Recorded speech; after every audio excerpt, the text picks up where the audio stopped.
আমাদের কাছে যে ডাটাটা আছে সেটা 2008 সালে।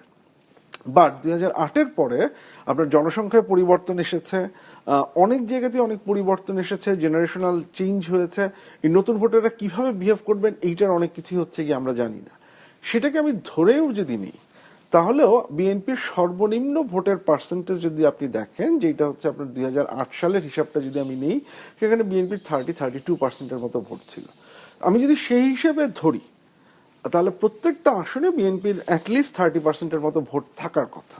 যেটা বললাম যে ভোট যদি 2 ভাগ হয়ে যায় তাহলে 30% ইজ নট এনাফ।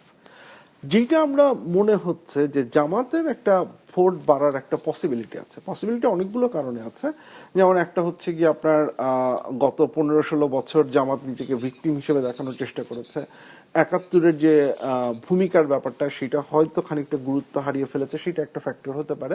এইসব কিছু নিয়ে একটা ক্লোজ ইস্যুতে আপনি যদি সর্বশেষ জরিপটা দেখেন, সেখানে জামাতকে প্রায় হচ্ছে 26 থেকে 30-এর মাঝখানে হচ্ছে ধরা হয়েছে। কিন্তু নির্বাচনে জিততে হলে এর চেয়ে বেশি ভোট লাগবে।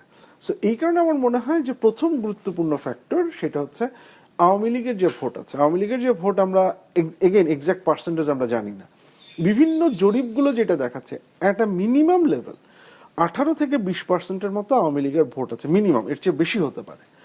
এর মাঝখানে একটা শক্ত গ্রুপ তারা নির্বাচনে ভোট দিতে যাবেন না। আমরা বিভিন্ন স্টাডি করছি এবং মাঠে যে দেখেছি যে এমন ভোটারের সাথে আমাদের কথা হয়েছে আওয়ামী লীগের, উনি বলেছেন হচ্ছে জান গেলে জান চলে যাবে কিন্তু আমি ভোট দিতে যাব না। সো তাকে আপনি কোনোভাবেই নড়াতে পারবেন না। এইরকম কিছু ভোট আছে, এরা হয়তো যাবেন না, বা এরা গেলেও এরা যাবেন হচ্ছে গণভোটে না ভোট দিতে। এছাড়া হচ্ছে কি ওনাদের আর কোনো ভোট কেন্দ্রে যাওয়ার ইচ্ছে নেই।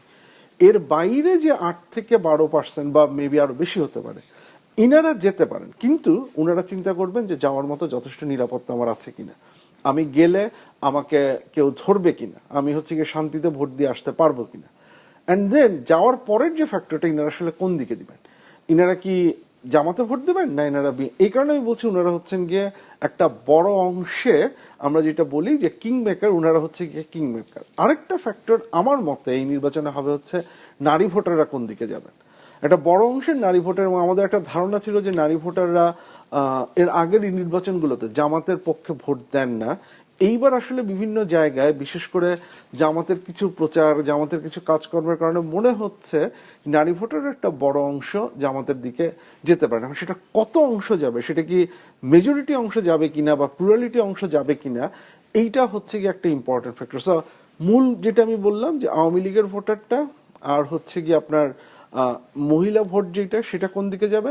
নতুন প্রজন্মের ভোট একটা সিগনিফিক্যান্ট ভোট, বাট সেইটা মেবি হচ্ছে একটা পার্টিকুলার দলকে সাপোর্ট করলে আমার মনে হয় মেজর ফ্যাক্টর এই আওয়ামী লীগের ভোটার গোষ্ঠী, তাদের ডিসিশনটাই মূল ভূমিকা পালন করবে।